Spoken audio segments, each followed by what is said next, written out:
Olá pessoal, aqui é o Joel do EAD Vídeos, mais uma vez na área para a gente fazer aqui uma resolução marota aí para vocês, tá? Então vamos lá. Essa aqui é de Física do Movimento, semana 3 da Univesp, tá bom? Então vamos ler aqui o enunciado. Uma partícula é deixada cair de uma altura de 100 metros. Qual o tempo que essa partícula levará para atingir o solo e qual a sua velocidade, respectivamente? Adote g igual a 9,8 metros. Tá?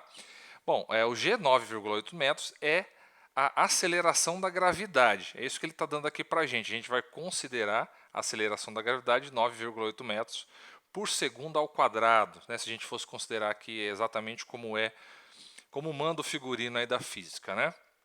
Bom, vamos pensar aqui no que ele está falando para a gente. Então vamos imaginar aqui um edifício, né? Um edifício aí de 100 metros. Então, esse aqui é o nosso edifício, tá bom? Esse aqui é o nosso edifício. E vamos supor aí que ele tem, então, 100 metros de altura. Tá? Então, daqui para cá, a gente tem aí 100 metros. Ele fala que a partícula é deixada cair de uma altura de 100 metros. Ou seja, vamos supor aqui uma bolinha, né? Essa bolinha está aqui a essa altura de 100 metros. Aí ela é deixada cair, certo? Ela é deixada cair até atingir aqui o solo, tá? Então ela vai atingir o solo aqui em determinado momento, tá bom? O que ele quer saber? Ele quer saber da gente qual que quanto tempo, né, levará para a bolinha fazer todo esse percurso aqui de 100 metros, tá? E qual que vai ser a velocidade dela quando ela atingir o solo, tá? Bom, o que a gente tem que pensar aqui? Ele está dando para a gente duas informações. Ele está dando para a gente o deslocamento. O deslocamento a gente sabe que é 100 metros. Então, deslocamento em física, a gente geralmente costuma colocar como ΔS, né, que é a variação das posições. E aí dá para a gente a distância. Então, a variação aqui que a gente tem é de 100 metros. Ele deu para a gente aqui o nosso ΔS, que é 100 metros. Tá? Outra informação que ele deu foi a nossa aceleração. A aceleração ele deu que é 9,8 metros por segundo ao quadrado. Tá? E aí ele quer saber a velocidade, que aí a gente não tem, é o que ele está perguntando, e o tempo também. Né? Ele está perguntando para a gente a velocidade e o tempo. Bom, primeiro de tudo a gente tem que saber que tipo de movimento que é esse. Tá? Esse movimento aqui, como a gente consegue observar, a bolinha está sendo deixada, né, para cair. Então, nós temos um movimento uniformemente variado. Por quê? A gente tem a aceleração da gravidade que vai estar agindo sobre essa bolinha, fazendo com que a velocidade ao longo do trajeto vá aumentando. Porque no movimento uniformemente variado, há uma variação da velocidade ao longo do tempo. E nesse caso aqui, essa variação é constante, porque a aceleração não muda. A aceleração da gravidade, né, que a Terra está exercendo aqui sobre a bolinha ou sobre qualquer outro corpo na Terra, é a mesma. É a aceleração da gravidade. Então a gente tem que trata-se então de um movimento uniformemente variado, né, porque ele varia ao longo do tempo, essa velocidade ela vai aumentando porque a gente tem essa aceleração, tá certo? Bom, a gente sabe calcular a velocidade como sendo VO mais AT, certo? Ou seja, a velocidade final de um corpo é igual à velocidade inicial mais a aceleração vezes o tempo. Só que veja bem, a gente não consegue usar essa fórmula aqui para resolver essa questão, porque justamente faltam elementos no enunciado que dê para a gente a condição de resolver.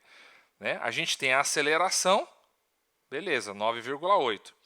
A gente tem a velocidade inicial, já vamos falar daqui a pouco. A gente precisaria saber a velocidade final, mas a gente não tem um tempo. Então, nesta fórmula aqui, a gente não consegue utilizar para saber a velocidade, porque nos falta um elemento aqui que é o tempo, que ele também quer saber da gente, né? Então, se nessa fórmula tem duas variáveis desconhecidas, que é a velocidade e o tempo, a gente não consegue utilizar ela para resolver esse tipo de exercício, tá? Mas não se preocupe, existe uma forma de a gente resolver exercícios, né, de movimento uniformemente variado, no qual a gente não tem a informação do tempo. Qual que é essa fórmula? É a famosa formulazinha de Torricelli. Como é que é a fórmula de Torricelli? A fórmula de Torricelli é o seguinte, ele diz que a velocidade ao quadrado ela é igual à velocidade inicial ao quadrado mais 2 vezes o valor da aceleração vezes o deslocamento, o ΔS, né? Então, vamos ver aqui se a gente consegue utilizar essa fórmula. Primeiro de tudo, a gente tem a aceleração, correto? Correto, a gente tem a aceleração 9,8 metros por segundo ao quadrado. A gente tem o deslocamento? A gente tem o deslocamento, é 100 metros, que é o tanto que a bolinha percorre, ok? Agora, vamos analisar a velocidade inicial.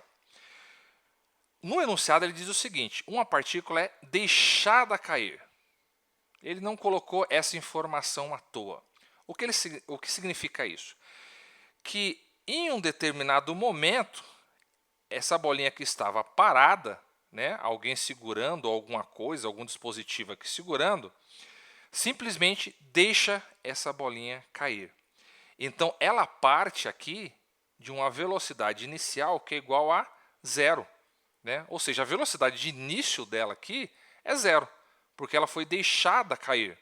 Então, se ela foi deixada cair e a velocidade inicial é zero, a gente pode dizer que toda essa expressão aqui vai sumir porque ela é igual a zero.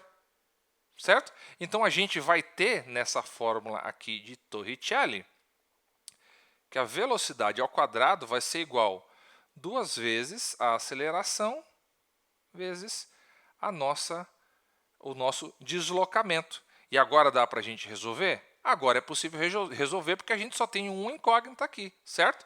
Então vamos lá. Velocidade ao quadrado é igual a 2 vezes a aceleração, que está considerando que é 9,8, vezes 100, certo? Então a nossa velocidade ao quadrado vai ser igual a 2 vezes. Se a gente multiplicar 9,8 por 100, a gente vai ter 980, certo? A casinha anda para cá e depois mais um zero, 980.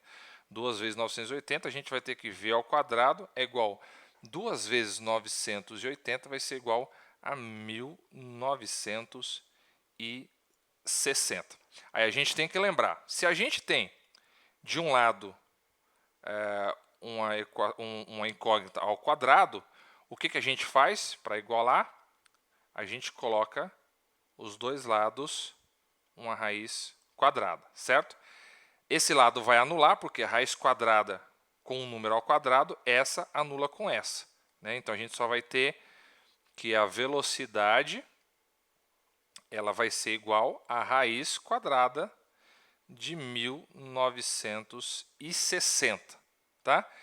E se você pegar lá a calculadora, fizer aqui os cálculos, você vai ver que a raiz quadrada de 1960 ela é aproximadamente, né, o símbolozinho aqui de aproximado, aproximadamente 44,27. Né? E isso aí então vai ser aproximadamente, de acordo aqui com as alternativas que a gente tem aqui, 44 metros por segundo, tá? Já utilizando aí a nossa unidade para velocidade. Então a gente já viu aqui que a velocidade, usando a formulazinha aí de Torricelli aqui, né? Que a velocidade é 44 metros por segundo. Se é 44 metros por segundo, então a gente já elimina que não pode ser esse que é 46, não pode ser esse que é 45, não pode ser esse que é 45. Então a gente fica entre essas duas alternativas. Uma fala que o tempo é 5,52 e a outra que o tempo é 4,52. Pois bem, como é que a gente faz para calcular o tempo aqui? Né? Lembra que a gente deu essa primeira fórmulazinha aqui, que a gente tem a velocidade, a aceleração e o tempo. tá? Então vamos pensar nela aqui, ó, novamente. Então vou só replicá-la aqui, ó. V é igual a VO mais AT, tá bom? Então velocidade final é igual a velocidade inicial mais aceleração versus o tempo. A velocidade inicial a gente já viu, né? Ela é igual ao quê? É igual a zero. Então aqui ela vai sumir, tá? Porque ela é igual a zero. A velocidade final a gente tem? Sim, a gente tem. A gente acabou de calcular aqui, ó. Isso aqui é a velocidade final, 44 metros por segundo. Então a gente tem 44 metros por segundo. Aceleração a gente tem? Tem sim, 9,8. Então é 9,8. O que sobrou aqui para a gente? Uma incógnita apenas, que é o nosso t. Então a gente tem 44 é igual a 9,8 vezes t. Agora a gente consegue fazer essa continha aqui e achar qual foi o tempo que essa bolinha demorou para percorrer, sendo que ela estava a essa velocidade de 44 metros por segundo aqui neste ponto, tá? Então como é que a gente faz para isolar o t? Vamos colocar aqui de outra forma, para ficar mais fácil. 9,8 vezes t é igual a 44. O que a gente faz? 9,8 está multiplicando o t, então ele vai passar aqui para o outro lado, só que dividindo, né? Então a gente vai ter que o t é igual a 44 dividido por 9,8. Tá? Se você pegar a calculadora lá e fizer essa continha aqui, você vai chegar no seguinte resultado, que o seu t ela é igual, vou colocar aqui aproximadamente, né? Aproximadamente 4,517 alguma coisa, né? Então a gente pode arredondar isso aqui para 4,52, né? Já que usando aqui a regra de arredondamento, a gente vai ter aproximadamente 4,52. Então o nosso tempo para percorrer 100 metros, né, considerando aqui essa aceleração da gravidade, velocidade inicial e tudo mais, é de 4,52 segundos. Tá? Então a gente tem que a nossa alternativa correta é essa daqui. Tá? Ou seja, tempo 4,52 segundos com a velocidade de 44 metros por segundo, tá bom? Então, só recapitulando, tem um exercício cujo movimento é caracterizado por um movimento uniformemente variado, ou seja, que tem aceleração, e você não tem informação nem de tempo nem de velocidade, você usa a nossa formulazinha aqui da equação de Torricelli para poder achar a velocidade. E aí, portanto, depois usando a fórmula aqui da variação da velocidade, a gente consegue também achar o tempo, tá bom? Então, se você está vendo esse vídeo pelo YouTube, eu peço que você dê um like para ajudar a gente aí nessa jornada. Se você faz parte da Univesp e quer ter acesso aos demais vídeos dessa semana de Física do Movimento e das demais semanas que virão, semana 4, semana 5 e semana 6, acesse o nosso site www.edvideos.com.br, que a gente vai estar colocando lá para vocês, disponibilizando exclusivamente todas as resoluções para que você possa chegar na prova tinindo e tirar uma boa nota, tá certo? Então, um forte abraço para todos e até a próxima!